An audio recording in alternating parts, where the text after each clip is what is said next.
या रब्बे मुस्तफा तू मुझे हज पे बुला।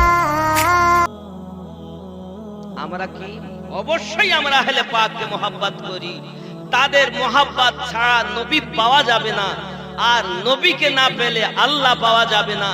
কিয়ামতের দিন সব নবী বলবেন ইযহাবু ইলা গায়রি, শুধুমাত্র আমাদের নবী বলবেন উম্মতি উম্মতি। প্রশ্ন এখানে, অনেকে বলছেন নবী মারা গেছে, আর আপনারা বুঝুন, আমিনুদ্দিন কথা বলে নাফসের সাহিত্যে, ইমাম সাহেব কথা বলেন নাফসের সাহিত্যে, মুরব্বী কথা বলেন নাফসের সাহিত্যে, বাবাজি কথা বলেন নাফসের সাহিত্যে, আদম থেকে ঈসা নবী সব নবীরা কথা বলেছেন নাফসের সাহিত্যে। তাই প্রত্যেকের কথা হবে হাসরের মাঠে নাফসি ইয়া নাফসি ইয়া নাফসি। আর একজন ব্যক্তি শুধু বলবেন ইয়া উম্মতি ইয়া উম্মতি, কারণ নবী কথা বলতেন নাফসের সাহিত্যে বলতেন না। আদম নবী নাফসের সাহিত্যে কথা বলেছেন, ইব্রাহিম নবী নাফসের সাহিত্যে কথা বলেছেন, ঈসা নবী পর্যন্ত নাফসের সাহিত্যে কথা বলেছেন। আমরা কিয়ামত পর্যন্ত যত মানুষ আছি, আসবো, এসেছেন, আছেন, আসবেন, সব নাফসের সাহিত্যে কথা বলেছেন, বলছেন, বলবেন। আমাদের নবী নাফসের সাহিত্যে কথা বলেন না, আল্লাহর সাহিত্যে কথা বলেন। আমা ইয়ান্তিকু আনিল হাওয়া ইন হুয়া ইল্লা ইউহা। আমার আল্লাহ পাক জানিয়ে দিয়েছেন আমা ইয়ান্তিকু আনিল হাওয়া, নবী নিজ ইচ্ছায় কিছু বলেন না, আমি আল্লাহ যেটা বলাই সেটাই বলেন। নবী নাফস থেকে পাক, যা বলেন আল্লাহর কথা বলেন।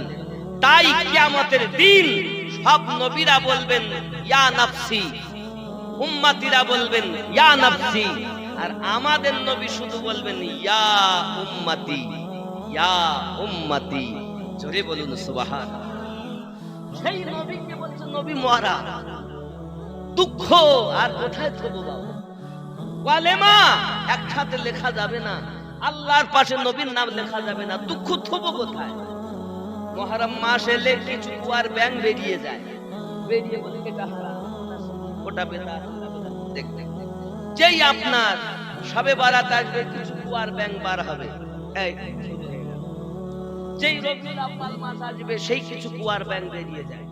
ছিল, আছে, থাকবে, কিন্তু ইসলামের ক্ষতি হবে। ইসলাম বাঁচানে ওয়ালা কে? ঠিক কি না? আল্লাহ পাক, আল্লাহ তাআলা আমাদের যেন সঠিক বুঝ শক্তি দান করেন। সবাই বলি আল্লাহুম্মা আমিন। আব্বাজি আমার, এখন এনাদের মহব্বত আমাদের প্রয়োজন। খেয়াল করুন বাবা, ইসলাম ইতিহাসের ভিতরে বলা হয়েছে ইসলাম জিন্দা হয়েছে কারবালার পরে। কিসের পরে? কারবালার আগে ইসলাম জীবিত হয়নি বাবা, ইসলাম জীবিত হয়েছে কারবালার পরে। সোনা মানিকেরা আমার, যখন ইমামে হোসেন পাক রাদিয়াল্লাহু তাআলা আনহু নিজের গলা নিজে কাটিয়ে দিলেন বাবা, ও সোনা মানিকেরা, দিনের বেলা তারা দেখা গেল, আকাশ থেকে রক্তের বর্ষা শুরু হয়ে গেল। ওই কারবালার মাটিতে এমন হালাত হয়ে গেল বাবা, সোনা মানিকেরা আমার, কোথায় ইমাম হোসেন পাকের মাথা, কোথায় আলী আকবরের মাথা, কোথায় আপনার ইমাম কাসিমের মাথা, এমনি করে মাথা পড়ে রয়েছে সোনা মানিক আমার। আর এজিদের দলের লোক মাথাগুলো এক জায়গায় করেছে, কারণ তখন মাথা দেখাতে হতো, অমুককে যে আমি কত করেছি তার মাথা, এই তার সেই হিসাবে তার প্রাইজ। এদের নেতা বদমাইশ এজিদ, তাকে আবার কেউ বলতেছে হযরত এজিদ, কেউ বলছে আলাইহিস সালাম, কেউ বলছে এজিদকে কাফের বলা যাবে না। এক শ্রেণীর উলামা বেরিয়েছে আমাদের দলে, আমাদেরই ভিতরে লুকিয়ে রয়েছে, তারা বলছে এজিদ জান্নাতি। বলেন নাউজুবিল্লাহ। আমি তখন বলি আল্লাহ, যে জান্নাতে এজিদ যাবে ওই জান্নাতে ওরে দিও, আর যে জান্নাতে হোসাইন সর্দার হবে, হাসান সর্দার হবে, ওই জান্নাতে আমাকে দিও। এজিদ জান্নাতে যাক, আর সেই জান্নাতে আমরা থাকি চাই না। হুসাইন পাক যে জান্নাতের সরদারি হবেন, সে জান্নাতে আমরা যেতে চাই। তোমরা ইয়াজিদের মোবারক, আমাদের জন্য হুসাইন পাক মোবারক। আছে না নাই? কাফের বলা যাবে না ইয়াজিদকে। আবার কে বলছে ইয়াজিদ রহমাতুল্লাহ আলাইহি, নাউজুবিল্লাহ। বলছে ইয়াজিদের কোনো দোষ নাই। দোষ যদি না থাকে তো আমি ঘটনা আগিয়ে নিয়ে যাচ্ছি, আপনারাই বলবেন দোষ আছে কিনা। আমি জানি এসব মৌলবীরা সব পড়ে, তারপরেও দালালি করে। কেন? আহলে বায়াতের সঙ্গে এদের দুশমনি আছে। এরা কলেমা পড়েছে বটে, কিন্তু সেই 360টি মূর্তি অন্তর থেকে বার করতে পারিনি। কথা বুঝেছেন? 360টি মূর্তি রই গেছে ভিতরে, খালি মুখে পড়েছে কলেমা লা ইলাহা ইল্লাল্লাহ। ওর মনে করেছে যে কলেমা পড়লি ফাদ খালাল জান্নাত, আমি জান্নাত পেয়ে যাব। তুমি জানো জান্নাতের টিকিট বন্টন করবেন মাওলায়ে কায়নাত, সুবহানাল্লাহ বলে। মাওলা আলী কারামাল্লাহুল কারীম দিবেন জান্নাতের টিকিট। জিজ্ঞাসা করায় হুজুর, এই কথা যখন হযরত আবু বকর রাদিয়াল্লাহু তাআলা এসে বলছেন, আয় আলী আপনি যত সময় টিকিট দেবেন না তত সময় কেউ জান্নাতে যাবেন না।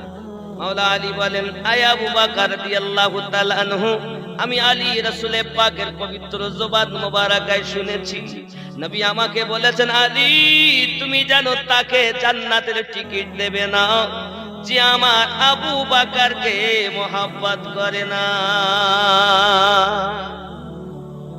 আমি আলী তাকেই জান্নাতের টিকিট দেব যে আপনাকেও মোহাব্বত করে আর আপনার সঙ্গে দুশমনি করে। আমি আলী তাকে টিকিট দেব না। অনেকে বলে আলীকে মাওলা মানবো কেন? মাওলা মানার কয়েকটা অর্থ, কখনো সাহায্যকারী, কখনো বন্ধু, কখনো পথপ্রদর্শক। আপনি যখন যেমন তখন হবে। নবী নিজেই বলেন, মান কুনতু মাওলা ফাহাযা আলিউন মাওলা, আমি নবী যাদের যাদের মাওলা, আমার আলী তাদের তাদের মাওলা। ওই গাদিরে ঘুমে 1,24,000 সাহাবী কেরাম রিদওয়ানুল্লাহি তাআলা আলাইহিম আজমাইনদের ভিতরে সর্বপ্রথম যিনি আলী কারামাল্লাহুল কারীমকে মাওলা বলে মেনে নিয়েছিলেন তার নাম ছিল আবু বকর সিদ্দিক রাদিয়াল্লাহু তাআলা। আপনি কোন ক্ষেতের পচামুলো বলছেন আপনি সিদ্দিকের দলে, আবার আপনি মাওলা পাককে মাওলা বলে মেনে নিচ্ছেন না? তার মানে আপনার দুশমনি আছে। আপনি যদি আবু বকর রাদিয়াল্লাহু তাআলা নুকেই মানেন, তাহলে আপনার কথা তো এটাই হবে যে উনি যখন মাওলা মেনে নিয়েছেন আমাকেও মানতে হবে। ফারুকে আজম 2 নম্বরে মেনেছেন নবী, আলী আপনারও মাওলা আমারও মাওলা। জোরে বলে ওমর রাদিয়াল্লাহু তাআলা কে আমরা মানি। যারা এনাদের মানে না এদের সঙ্গে আমরা চলি না, এরা বাতিল, এদের সঙ্গে আমাদের কোনো সম্পর্ক নাই। যারা সিদ্দিককে মানে না, ফারুক আজমকে মানে না, আম্মা জান আয়েশা সিদ্দিকা রাদিয়াল্লাহু তাআলার উপরে ব্যভিচারের অপবাদ, আমরা তাদের সঙ্গে চলি না। আসলে চিনলে না বাবা, তোমার জিনিসকে আর একজন ভোগ করতেছে বলে তুমি ভোগ করা বন্ধ করে দিলে। তার মানে নিজের আম্মাকে আম্মা বলা বন্ধ করে দিয়েছে, আর একজন এসে আম্মা বলছে। তাই কথাটা বুঝতে পারেননি? সহজ করি, আমরা তাকবীর দেই নারায়ে হায়দারি ইয়া আলী। এক শ্রেণীর লোক বলছে ইয়া আলী বলবো কেন? আলী কি আমাদের তো নাকি? না কাদের? আলী কাদের? আমাদের। তাহলে আলী যদি আমাদের হন, নামাজে গিয়ে আমরা তাদের উপরে দরুদ পাঠাচ্ছি, তাহলে তাদের নামে তাকবীর দিলে তো রাগ হওয়ার কথা না। বলছেন না ওই ওরা বলে কারা? বলছে ওই যে ওই হাই হোসেন করে, আর ওই কি করে ওরা, সব রক্ত ঝরায়, বিভিন্ন কিছু করে। এই জন্য আমরা সাধারণ মানুষ জানি ওরা শিয়া। একবার কথা বুঝতে পেরেছি? আমরা কি জানি? শিয়া। কিন্তু এই জন্য না, কয়েকটা মূল কারণ এদের সঙ্গে আমাদের বিরোধ আছে। আম্মা জান আয়েশা রাদিয়াল্লাহু তাআলার প্রতি বেবিচারের অপবাদ। বুঝতে পারেননি? ওমর খুশি করে এরা, আবু বকর সিদ্দিক রাদিয়াল্লাহু তাআলাকে মানতে চায় না তারা, এরকম বহু আরো অনেক কিছু আছে। যাই হোক, মূল জিনিস আমি আপনাদের বোঝাচ্ছি, এ দলের মানুষ আমরা নই, আমরা হলাম আহলে পাক ওয়ালা মানুষ।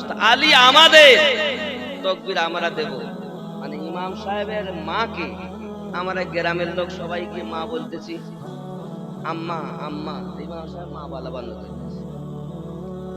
সবাই যখন মা বলতেছে আমরা আর বলতাম, এটা কি ওনার বুদ্ধিমানের কাজ করেছেন? উনি নিজের মাকে মা বলেন না, বুদ্ধিমানের কাজ করেছেন।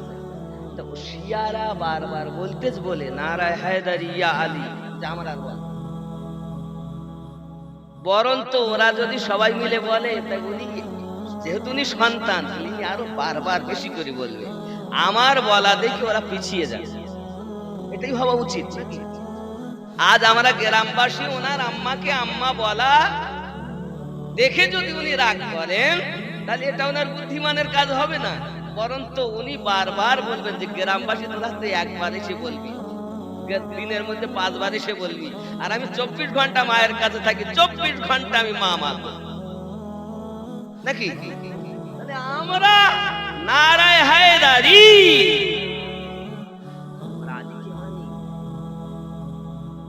নারায়ে আবু বকর, ইয়া আবু বকর, আবু বকর আমাদের, উসমান আমাদের, ফারুক আমাদের। যাই হোক বাবা, তাই মনে করবেন না, ভুল বুঝবেন না। ইয়েজিদের দলে যারা মানতে পারলাম না আমরা, আমার জওয়ান যুবক সোনামানিক, ইসলাম জিন্দা হয়েছে কারবালার পরে। ইমাম হোসেন পাক রাদিয়াল্লাহু তাআলার মাথা মোবারক একদিকে, ইমাম কাসিমের মাথা একদিকে, আব্বা আমার সব তারা এক জায়গায় করে নিয়েছে। বাবা সোনামানিক, হঠাৎ করে ইয়েজিদের লোক এসেছে, রাত অতিবাহিত হয়ে গেছে কোরআন তেলাওয়াতে, জিকির আজকারি। এমনি সময় দেখা গেল আব্বাজি আমার হযরত যায়েনব রাদিয়াল্লাহু তাআলা আনহা, কে জানেন যায়েনব? ও বাবা ইমাম হোসেনের বোন, মাওলা আলীর কন্যা, খাতুনে জান্নাতের কন্যা হযরত যায়েনব সালামুল্লাহি আলাইহা। খেয়াল করুন না বাবা, তারা এসে বলতেছে কই হাত দাও, হাত বার করে দিয়েছে, পিছন দিকে হাত তারা বেঁধে দিয়েছে। বাবা হঠাৎ করে চাইয়া দেখে আপনার কিনা পল্লবের উপরে ইমাম হোসেন পাকের মাথা মোবারক ওই হালাতেই বেহুশ হয়ে গেছে। যুবক রে সোনামানিকেরা আমার, পানি মেরে মেরে আপনার হুঁশ ফেরানো হলো। হুঁশ ফেরানোর পরে আপনার দেখা গেল আম্মাজানদেরকে পায়ে আপনার হাতে বড়ি দিয়ে তারা আপনার নিয়ে যায় বাবাজি, নাঙ্গা উটের পিঠে আপনার বসিয়ে দিয়েছেন। ইমাম জাইনুল আবেদিন রাদিয়াল্লাহু তাআলা আনহু, ইনি হলেন আপনার অসুস্থ যুবক। সোনামানিকেরা আমার, পুরুষের মধ্যে শুধুমাত্র একজন, যার নাম জাইনুল আবেদিন। আব্বাজি আমার, তাবু যেগুলো লাগানো ছিল তাবুগুলোতে আগুন ধরিয়ে দিয়েছে। ঘটনা অনেক লম্বা, তাবুতে আগুন ধরিয়ে দিয়েছে বাবা। কিতাবের ভিতরে বর্ণনা করা হয়েছে আব্বাজি যে তাবুর ভিতরে জাইনুল আবেদিন ছিলেন, অন্ধকার রাতের বেলাতে ওই তাবুর মধ্যে যখন আগুন লাগিয়ে দিয়েছে বাবা, আগুন লাগিয়ে দেওয়ার পরে হযরত যায়েনব দেখেন আমার ভাইজান রয়েছে ওর ভিতরে, আমার জাইনুল আবেদিন রয়ে গেছে, ইমাম হোসেন পাকের পুত্র রয়ে গেছে, আমার ভাতিজা রয়ে গেছে। উনি লাফ দিয়া ওই তাবুর ভিতরে ঢুকে গেছেন বাবা। চতুর্দিকে দাও দাও করে আগুন জ্বলতেছে। আমার সোনামানিকেরাও, এই আগুনের ভিতরে তিনি ঝাঁপ দিয়ে পড়ে কিছুক্ষণ পর ভাইপোকে কাঁধে করে নিয়ে আগুন ঝাঁপ দিয়ে বাইরে এসেছেন। ওরে যুবক, আজ আমরা বাগদাদ গাউসে আজমের কথা বলি, খাজা মাইনুদ্দিন চিশতি আজমিরের কথা বলি, সরকারে আলা হযরতের কথা বলি, ইমামে রাব্বানি মুজাদ্দিদ আল ফেসানি হুজুরের কথা বলি, খাজা বাকি বিল্লাহ হুজুরের কথা বলি, আলা হযরতের কথা বলি, বাবা আমার গৌসুল নবীর কথা বলি, এমনি করে দাদা হুজুর পীর কিবলা হুজুর রাহমাতুল্লাহ আলাইহির কথা বলি। তামাম দুনিয়ার ভিতরে যত আল্লাহর আউলিয়া বান্দা রয়েছেন, যদি হযরতে যায়েনাব সালামুল্লাহি আলাইহা তাবুর ভিতর থেকে জয়নুল আবেদিনকে না আনতেন, আল্লাহর আউলিয়া পাওয়া যেত না। নবুয়ত খতম হয়ে গেছে, জয়নুল আবেদিন থেকে বেলায়াত চলতেছে। দুনিয়া যদি কেউ বলে আমি পীর বেলায়াত প্রাপ্ত, তাকে 12 ইমামের অনুসারী হবে। রাসূল নিজে বলেন আমার পর 12 জন ইমাম হবে, তাও কুরাইশ বংশে, অন্য কোন বংশ হবে না। কয়জন ইমাম? 12। কোন বংশে হবে? কুরাইশ বংশে। আলী, হাসান, হুসাইন, জয়নুল আবেদিন, কটা হলো? গুনেননি? আবার গুনেন। মাওলা আলী কারামাল্লাহু ওয়াজহুল কারীম, হাসান পাক, হুসাইন পাক, জয়নুল আবেদিন, কটা হলো? 4। ইমাম মোহাম্মদ বাকির, কটা?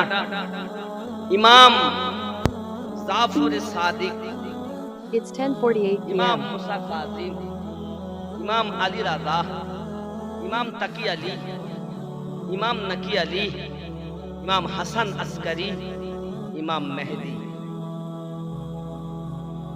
সুন্দরবনের হোক আর ইংল্যান্ডের হোক, আল্লাহর ওলি যারা হবে এই 12 ইমামের অনুসারী হবে।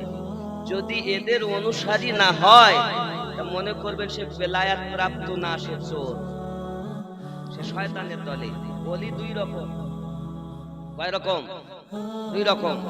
কোরআন শরীফ থেকে দেখায়, কোরআনুল মাজিদের 7 নম্বর সূরা 3 নম্বর আয়াত। এখানে একটা ওলির কথা আছে, এই ওলি হলো শয়তানের ওলি। মিন দুনিহি আউলিয়া কলিলাম মা তাযাক্কারুন।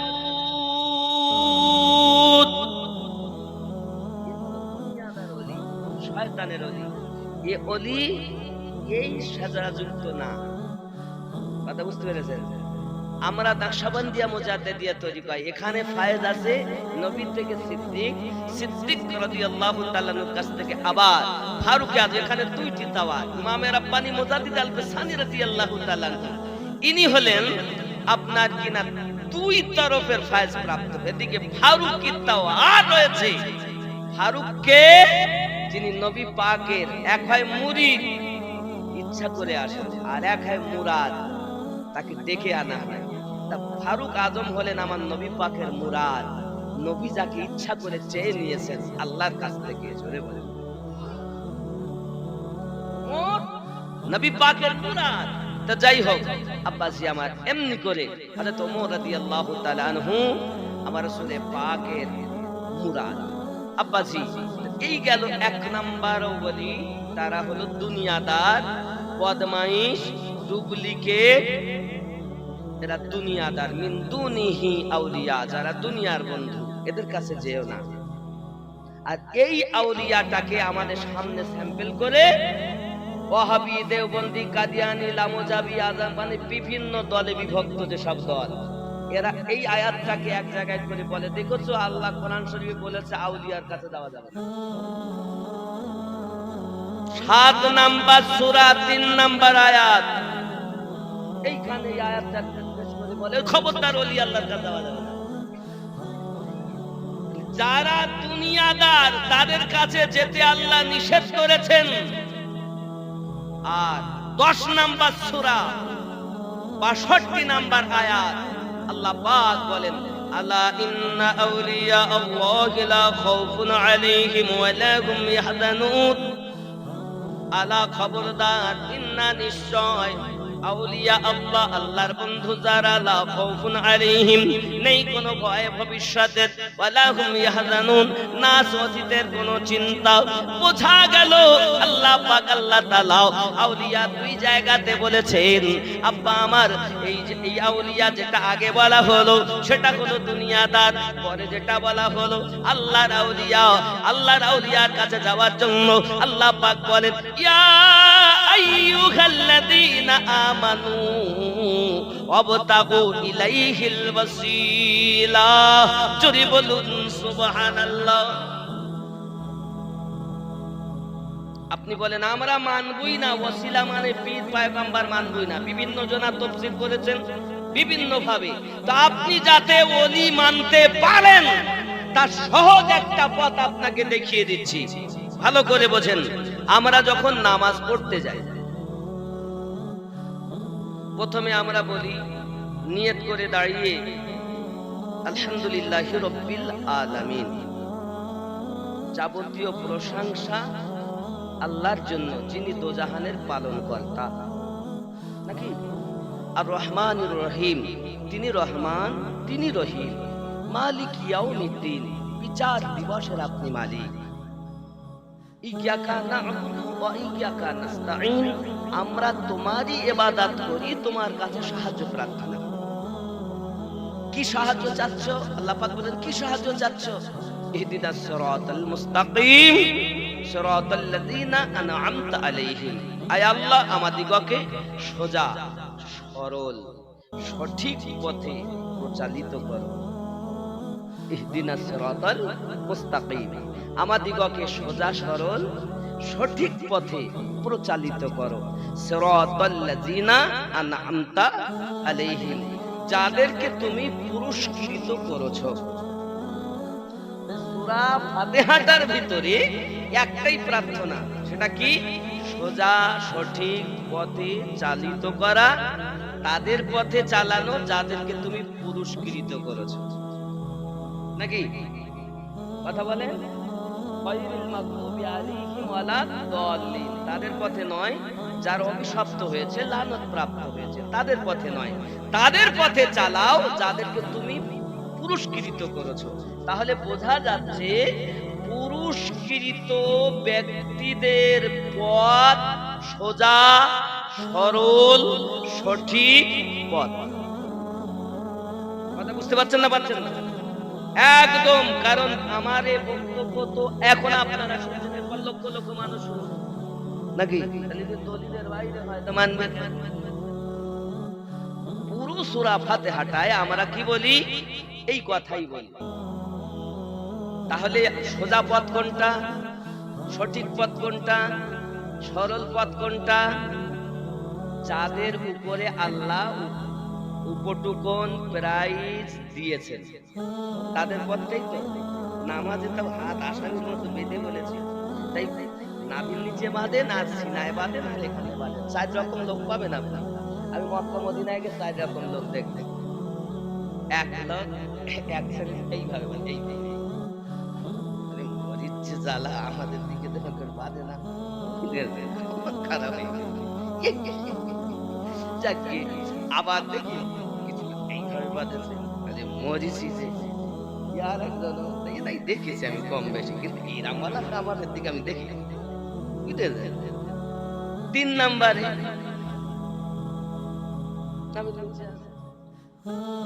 4 নম্বরে দেখি ওরা বলে তোরা যখন এইখানে আর এইখানে নিয়ে যখন গন্ডগোল বাঁধায়, আমরা মুখে বাদ করি না, যা তারা বাঁধি না, হাত ছড়িয়ে দেই না, নামাজ পড়তে যাই। তাও সে মদিনা। ও বাবা, ওরাই সবচেয়ে ভালো। তোরা যতবারই গন্ডগোল কর, এখানে বাঁধবি না, এখানে বাঁধবি না, এখানে বাঁধবি, তোরা তো 3 দল ঝগড়া করতেছিস, তা আমরা মোটে বাঁধবই না, যা। তো বলে তাহলে তাদেরও নামাজ হচ্ছে তো, নাকি? না হচ্ছে না? যারা মোটে বাঁধে না, আমরা বাদাবাদি নিয়ে ঝামেলা করতে যখন তো মোটে বাঁধে না, তাহলে ওরা কোথায় যায়? আমি চিন্তা করছি আসলে ইসলামটা এরকম ভাব আমাদের কাছে এসে কিছু আলেমেরা বুঝিয়েছে, মনে এর উপরে আর নাই, তাহলে সমস্ত দলের মানুষ নামাজ আদায় করছে আর বলছে ইহদিনাস সিরাতাল মুস্তাকিম সিরাতাল্লাযীনা আনআমতা আলাইহিম, আল্লাহ আমাদিগকে সোজা সরল সঠিক পথে প্রচালিত করুন যাদের উপরে আপনি পুরস্কৃত করেছেন। তাহলে বোঝা গেল সঠিক সরল পথ যাদের উপরে আল্লাহ উপহার দিয়েছে। আল্লাহ তুমি বলো কাদের উপরে তুমি প্রাইজ দিয়েছো? আল্লাহ জানিয়েছেন বিসমিল্লাহির রহমানির রহিম, উলাইকাল্লাযী আনআমাল্লাহু আলাইহিম মিনান নাবিয়্যিন